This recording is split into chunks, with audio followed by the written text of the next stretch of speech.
ఏవండీ నాన్నగారు ఈరోజు ఏం వంట చేయమంటారు అని అడిగితే బాగా ఆలోచించి అమ్మ చేస్తుంది కదా వంకాయ మసాలా ఫ్రై అది చెయ్యి అన్నారు. అబ్బా అత్తమ్మ చేసేలాగా అంటే కొంచెం కష్టమే, చాలా పెద్ద చిక్కొచ్చి పడిందే, ఇంత పెద్ద టాస్కా అనుకున్నాను. నోట్లో వేస్తే కరిగిపోయేలా ఉండాలి సుమా అన్నారు. మా ఆయనకు తెలియని విషయం ఏంటంటే అత్తమ్మ దగ్గర ఈ రెసిపీ ఎప్పుడో నేర్చుకున్నాను. సో మా అత్తమ్మ ఎలా చేస్తుందో ఇప్పుడు మీ అందరితో షేర్ చేస్తాను, వీడియో చివరి వరకు చూసేయండి.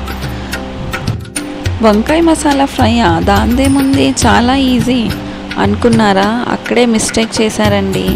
సో ఇది నిజంగానే నోట్లో వేస్తే కరిగిపోయి అమృతంలాగా ఉంటుంది. సో ఫస్ట్ అయితే మనం వంకాయల్ని మధ్యలోకి కాటు పెట్టుకొని వాటర్లో వేసుకోవాలి, ఉప్పు కొంచెం యాడ్ చేసుకొని తర్వాత ఒక ఉల్లిపాయ సన్నగా తరిగి పెట్టుకోవాలన్నమాట. నెక్స్ట్ ఇప్పుడు మనం స్టవ్ వెలిగించేసి మసాలా అయితే ప్రిపేర్ చేసుకోవాలి.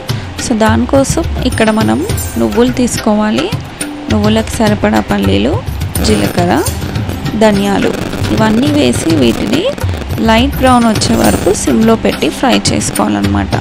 సో మూవీలో మనకి ప్రతి సీన్ ఎలా అయితే ట్విస్టింగ్ ఉంటుందో ఈ వంకాయ మసాలా కర్రీలో కూడా ప్రతి ఘట్టంలో చాలా ఇంపార్టెంట్ అన్నమాట.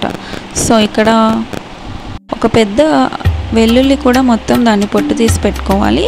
సో ఇప్పుడు మనం ఫ్రై చేసిన నువ్వులు, పల్లీలు అండ్ ఈ వెల్లుల్లి మొత్తం కలిపి మనం పేస్ట్ లాగా చేసుకోవాలన్నమాట. సో వాటర్ ఏం యాడ్ చేయొద్దు. నెక్స్ట్ ఇప్పుడు మనం అదే ప్యాన్లో మళ్ళీ హీట్ చేసి దాంట్లో కొంచెం కర్రీకి సరిపడా ఆయిల్ వేసుకోవాలి.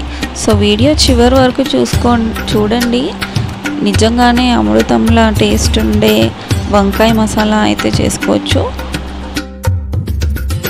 ఆయిల్ హీట్ అయిన తర్వాత జీలకర్ర, ఆవాలు, కరివేపాకు, మనం కట్ చేసి పెట్టుకున్న ఆనియన్ ముక్కలు వేసి ఫ్రై చేసుకోవాలన్నమాట. ఏ కర్రీ చేసినా కూడా ఆనియన్ ఫ్రై చేయడంలోనే ఉంటుందండి. సో ఇక్కడ మనం మూత పెట్టి సిమ్లో ఫ్రై చేస్తేనే కర్రీకి బాగా టేస్ట్ వస్తుంది. అలా అని చెప్పి హడావిడిగా ఫుల్ పెట్టేశారనుకోండి అంతే, ఇంకా కర్రీ అయితే ఖరాబ్ అయిపోతుంది. సో దాని తర్వాత ముక్కలుగా కట్ చేసి పెట్టుకున్న వంకాయలను అయితే దీంట్లోకి వేసుకోవాలి, మూత పెట్టి మెల్లగా దాన్ని ఉడికించుకోవాలి. సో వంకాయ కూడా హడావిడిగా ఫుల్లో పెట్టేసి ఫ్రై చేయొద్దన్నమాట. సో వీడియోలో చూపిస్తున్నట్టే సిమ్లో పెట్టి మూత పెడుతూ మనం దాన్ని అయితే ఫ్రై అయితే చేసుకోవాలి. చూసారా, వంకాయలు ఇలా మెత్తపడాలన్నమాట. అండ్ ఆయిల్ ఎక్కువ వేయద్దు, తక్కువ వేయద్దు, ఆయిల్ వేయడంలోనే ఉంటుంది. సో వంకాయ అయితే ఫ్రై అయిపోయింది. సో నెక్స్ట్ వంకాయ ఫ్రై అయిన తర్వాత పసుపు వేసుకోవాలి. మనం ఫస్టే పసుపు యాడ్ చేసామనుకోండి ఉల్లిపాయలు ఉడకవు, వంకాయ కూడా ఉడకదు. సో అప్పుడు మనకి కర్రీ అయితే టేస్ట్ బాగుండదు.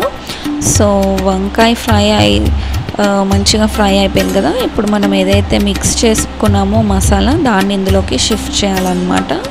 సో ఇప్పుడు కూడా మళ్ళీ మూత పెట్టే దీన్ని మనం వంకాయలకైతే పట్టించాలి. సో ఇలా పట్టిస్తేనే వంకాయ టేస్ట్ అనేది చాలా బాగుంటుంది. సో ఇది కూడా ఇప్పుడు మనం కలిపేసి బాగా పట్టేలాగా మూత పెట్టేసి మళ్ళీ ఒక 5 minutes అయితే సిమ్లో దీన్ని కుక్ చేసుకోవాలి. సో చూసారా, కలర్ కూడా మంచిగా చేంజ్ అయిపోయింది. సో లాస్ట్లో మనం దీనికి ఉప్పు అండ్ రుచికి సరిపడా కారం అయితే వేసుకోవాలన్నమాట. సో ఇది కూడా కారం, ఉప్పు వేసేసి మళ్ళీ సిమ్లో పెట్టి మనం దీన్ని అయితే ఫ్రై చేసుకోవాలి. సో ఇప్పుడు మనం ఈ వంకాయకి ఉప్పు, కారం వేసిన మసాలా అంతా బాగా పట్టేసుకుంటుంది. సో మీరైతే ఈ రెసిపీని ఖచ్చితంగా ఒకసారి ట్రై చేసి మీ ఇంట్లో వాళ్ళకి పెట్టి మార్కులు అయితే కొట్టేయాలి. ఖచ్చితంగా కొట్టేస్తారు సేమ్ ఇలానే చేస్తే. నేనైతే ఖచ్చితంగా చెప్తున్నాను. అండ్ నాకైతే ఈ రెసిపీ చాలా ఇష్టం. అండ్ లాస్ట్లో మనం కొత్తిమీర యాడ్ చేసుకొని సర్వ్ చేసుకుంటే చాలా బాగుంటుంది.